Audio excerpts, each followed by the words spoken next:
Welcome back, everyone, to Life Without Limits, because there are no limits to what you can achieve. This is part 2 of my very special interview with Dr. David Gruder, who is a clinical psychologist and an expert in organizational psychology. We were talking in part 1 about the American dream and having it all and how we can have it all. But we can have it all, and as each person decides for themselves how they are going to contribute. So now we're going to talk about one of the questions that I had for Dr. Gruder is, can we as individuals start living the version of having it all that you're proposing without waiting for a new generation of leaders to appear? Is that possible? Yes, it fortunately is possible because of this little miracle called self-responsibility. Self-responsibility. Oh, what a concept. Tell us more. What a concept. So, yes, of course, it should go without saying that whatever context we're living in, whatever family, whatever community, whatever affiliation groups we're connected with, whatever society we live in, of course those things influence us. That should go without saying. At the same time, people are not disturbed by things, but by the views they take of them. Okay. And so, yes, we are constantly bombarded by all kinds of stuff that many of us find unpalatable, all true. And we get to select, of course, what we pay attention to and don't pay attention to. But even if we choose to pay attention to what's going on in our society, and I, as a culture psychologist, pay very close attention to that, we are still in charge of how we respond, how we feel about what we are learning about and experiencing. And so the challenge is about being able to look upon what's going on without falling into hopelessness, without falling into helplessness, without falling into bitterness and anger and resentment. We get to do that through our ability to be self-responsible. And what self-responsibility basically means in the context of our topic in this interview is really embracing, really taking on board our ability to live in a having it all way as whole and complete human beings who are pursuing the original version of the pursuit of happiness, not the 1950s distorted version, which we probably should outline momentarily, and are doing that through focusing on becoming ever more increasingly authentic, ever more increasingly connected with the people we care to be connected with, and ever increasingly more impactful in whatever spheres of influence we are passionately called to have a positive influence in. As I'm listening, I'm thinking at the same time, and I'm thinking, wow, to help people find out what their purpose, what their passion, help them make connections. And I, as a family therapist, am constantly meeting with clients who say, my partner, spouse, friend, whoever, I can't communicate with them anymore. I don't have the connection. I lost the connection. Right. Or due to family trauma, they were never able to make the connection. Yeah. So that's part of my job, is helping people connect. It's true, and in parallel, part of what I do in the world is work with leaders and with entrepreneurs to help them succeed. And when I ask most entrepreneurs and most leaders to tell me in a sentence what their impact mission is in the world, they can't do it. They don't have that precision level of clarity to be able to say it in a sentence. Mm-hmm.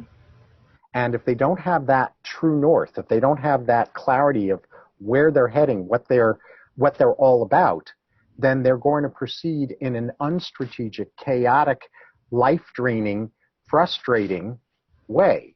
Or they're going to get so obsessed with having that positive impact that they end up sacrificing their cherished relationships and or their own well-being or health in order to succeed at whatever they feel called to succeed at. And then they've paid way too high a price for their for honoring their impact core drive. So really, it's a balance of the three. It's an integration among the three. It's an Let's get rid of the word balance. It's not okay. a balance issue. Okay. It's a harmonious synergy or integration among them, where everything is feeding off of everything. So there is no need for balance. Wow. All right, folks, listen well. The integration. And that is my favorite word anyway, because I love integrative medicine. The integration. Okay, everyone. David, I'm aware that you have a course online. It's called The Integrity Guide to Having It All, How to Put Your Genius Where Your Dreams Are. What is that all about? Well, first of all, it is a course that, as we're recording this, has not yet been released. I have an interest list that people can add themselves to so that they can stay informed and be the first to know when the course launches. What it is the third generation of my integrity material. Wow. The first generation was released in the 1990s. It won 2 book awards. The second version was released in 2008, and it won 6 book awards in a remarkably wide range of categories, because I built it as an interdisciplinary book, and the awards it received reflected that I succeeded at having it be interdisciplinary. If you're interested, I can tell you what those categories are. But right. Yes, please. Yeah, okay. So this is not to brag. This is just to illustrate what I mean by interdisciplinary. The awards that the book, which is called The New IQ, How Integrity Intelligence Serves You, Your Relationships, and Our World, won, are in the categories of social change, current events in politics and society, health and wellness, conscious business and leadership, self-help, and transformational psychology. Okay, folks. Here he is. Here's the expert. Contact Dr. Gruder. Get your organization online. The New IQ, you need to learn this. Seriously. So, yeah, and the good news is that the third generation of that material is soon going to be available in the form of an online course that's a combination of videos and things to read and exercises, projects to do to integrate the material into the fabric of that person's life. So a soup to nuts kind of do-it-yourself course that is a roadmap, a road-tested roadmap for reclaiming the original American dream and living their version of having it all. Wow. Without waiting for society to change first. Yay! Because if we change first, then society will change. Does that happen? Well, yes, to an extent. But here's when I'm one of the things you mentioned in my intro was that I'm the executive director of the CIHS Center for Integral Leadership, and my framework for leader development is, if you can imagine that there's a vertical axis, which is at the top of it is top-down organizational change, because this vertical axis is about organizations, top-down change, and then at the bottom of the vertical line is bottom-up change, grassroots change. It's not either or, it's both and. So we, the people, can do the bottom-up change, and the more we do that, the more that we will start to get better at recognizing people who are running for political office, who are actually holding the core human values that we want to support, regardless of their political affiliation. And that's going to change the leadership from the top down eventually, but we don't have to wait for them. So that's the vertical axis. The horizontal axis is actually a forward-backward axis rather than side-to-side. And the forward-backward axis in leader development is change from the inside out, and because this is about us as individuals, as leaders, and change from the outside in, because there are things about each of us that other people see more clearly about us than we see about ourselves. So back to answering your question about the course, it really is a guided soup to nuts roadmap for reclaiming the American dream, for living your version of having it all without waiting for society to change first. Wow. And this is for an individual as well as for an organization? I mean, organization should bring you in to teach. You're asking a perfect question, Joan. So here's what I have found in developing what I call strategic integrated self-development, is that what blocks us from personal happiness and well-being and health, what blocks us from the kinds of relationships that we want to be having, what blocks us from making the money we want to make, what blocks us from being the kind of leaders or influencers that we want to be, what blocks us from having positive impact in our chosen spheres of influence in the ways and to the extent that we want to, what blocks us from all of those things is the exact same wound structure inside us, and what enables us to succeed in all of those areas of life are the same core skills.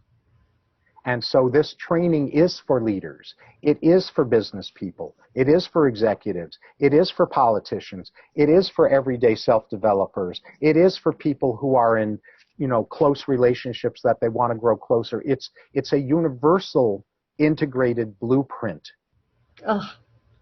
Oh, please, everybody take this course. Oh my gosh.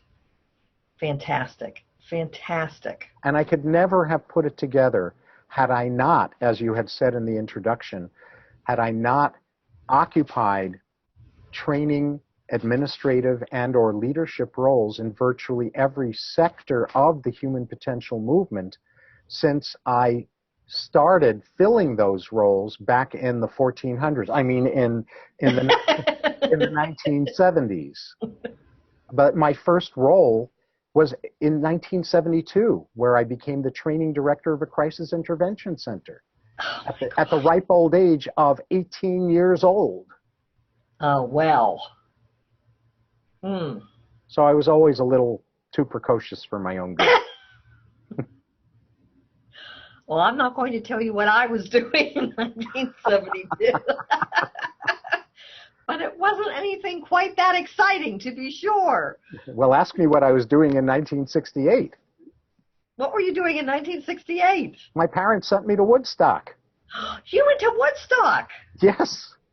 Oh, my gosh. How fun. Your parents sent you to Woodstock? My parents sent me to Woodstock because no one knew what Woodstock was going to really be when it was held in 1969. Actually, 69. I shouldn't have said 68. It was 69. Up until 1969, Woodstock was a sleepy little music and arts fair just outside of a sleepy little upstate New York village called Woodstock, New York. Mm-hmm. But in 1969, all of that changed. Oh. And my parents sent me because my first love was music. And I was expected to become a professional musician, performer, actor, conductor, composer, et cetera, et cetera. And what I didn't know when I was 15, which is when my parents sent me to Woodstock, was that even though music was my first love, psychology was my calling. I discovered that when I was 16. But what my parents were doing was they were very supportive of my love of music and performing, and they scraped their money together to be able to send me away in the summertime to a camp for the performing arts up in the Berkshires of Massachusetts. And in the spring of '69, the camp director sent a note home to all of the parents saying, for the first time in the camp's history, we're going to have an optional field trip to a music and arts fair in upstate New York. Would you like to send your child? Oh! You experienced Woodstock. The bus that the camp chartered to take us to and from Woodstock is in the Woodstock documentary movie. Peter Pan bus lines. I'm learning all kinds of things about David Gruder that I never knew before. Well, you want something really funny. I mean, we could talk about Woodstock for this entire episode, but we won't. But honest to God, I arrived at Woodstock a drug-free virgin, and I left Woodstock a drug-free virgin. Oh, whoa. I thought I had gone there for the music, and don't get anything wrong about this. The music was over the moon. Mm-hmm. But what I couldn't have known beforehand was that I was actually being guided in being sent there in order to have my entire worldview blown up and recreated. Wow. Yep. And thus you were reborn. I was reborn in a way that I had no idea that I needed to be reborn. But at Woodstock, I discovered, well, it took me a few years after Woodstock to really make sense of this. But at Woodstock, I experienced what the wisdom was underneath the cliche of sex, drugs, and rock and roll. Because there's profound wisdom under that cliche, and virtually no one talks about it. But it's all related to our 3 core drives. Yes. Whoa. I don't want to get off this topic, but I have so many questions I want to ask you. Go ahead. Yeah. Now, tell me about this. You were recently appointed the executive director of the nonprofit CIHS, Center for Integral Leadership. What is CIHS? Well, it is a new center for leader development, leader training, that is going to, its first inaugural program is scheduled to occur the first week of December of 2018. I'm building the infrastructure for the CIHS right now as we're having this interview. And what it is for is to fill the gaps in leader development that most other leader development programs don't dare do. And those gaps have to do with the self-development pieces that leaders need to take themselves through in a deeper way than most of these programs provide, because the bottom line is that leaders lead at the level of their self-development limitations despite their highest intentions. And what we're doing is an integrated approach that integrates the self-development limitation removal with the top-down leadership skills that most other programs are not teaching, and the bottom-up facilitation skills that most leaders are not trained in. Yes. Oh. How can people get in touch with you to arrange for a keynote? Well, so actually, can I share the link to get on the interest list for the Having It All course? Yes, please. The Integrity Guide to Having It All is drgruder.com/havingitall, drgruder.com, and then /having it all one word, no punctuation, none of that. Yes, before we get off of that, yes. Yes, and now I've forgotten. Oh, how do they get in touch with me for keynotes or for consulting or training engagements for businesses and for leaders? They can do that through drgruder.com, drgruder.com. At the bottom of each page is a blue contact button. If they click on the contact button, they can email me. They can set up an engagement exploration meeting through my online scheduler. They can do whatever they want to do next. You all, please contact Dr. Gruder, please. Because he has so much to contribute, so much to teach. I've had the privilege of going to his workshops in the past. Well, you can see from these podcasts what a genius he is. So please contact him. But one of the things that I was thinking about with all the different concepts that you've created, it seems that you're providing what might be called the societal psychotherapy, which is really cool. So, psychotherapy for society. Yes. To help society be able to cope with the negative, irrational thoughts and belief patterns that we all have taken on, that have become part of society's, the field as we refer to it in energy psychology, because we're all connected. Yes. In the field. Yes. So you're the psychotherapist for our culture and for our society. And Lord knows during this time we need an expert psychotherapist for our society. Yes. Well, just as individuals, we as individuals live our lives at the level of our wounds, not our wishes. We as a society live our society at the level of its collective wounds, despite our society's higher values. And so what societal psychotherapy is basically the repair of the trauma structure of a society. The repair of the trauma structure of the society. You do it at the societal level and at the organizational level and at the business level. And I do it at the family level. Yes. And we all need each other, because there aren't enough hours in any of our days to do all of it. So yes. I no longer provide individual psychotherapy because I'm out of town too much of the time giving keynotes and training programs and consulting and things along those lines. And so we need really, really competent, effective therapists like you who work with individuals and work with families as part of what you do, because you do a lot of training yourself as well. Yes. And only, like we said before, only by each of us doing our slices that we're called to do can we cover all the bases that need to be covered. So bless you for what you're doing.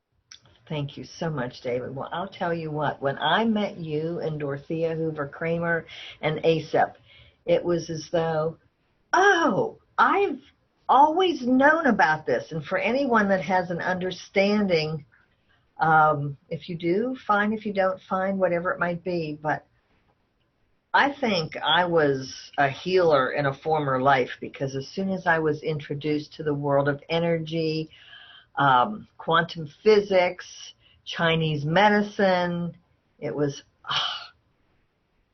like coming home, wasn't it? Yes, I'm home. Yeah, that's how I felt too. And then the moment that happened, I was reborn once again as an energy healer. Yep.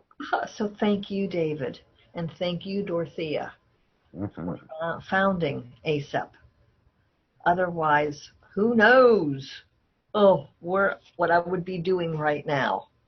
I have been able to find myself because of ASEP in your teachings and Dorothea's teachings and everyone connected. So I'll have that information in the description too, but that is energypsych.org.